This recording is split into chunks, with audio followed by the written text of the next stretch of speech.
गोलगप्पे ला दी गोलगप्पे अयान एक मिनट जगह दई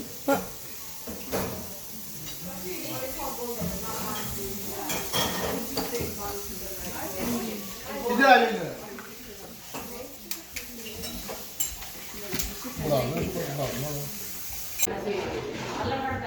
कितनी सलाद रखना है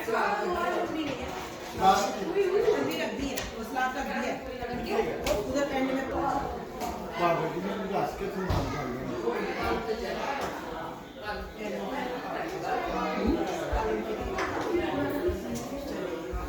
डाल मैं एकदम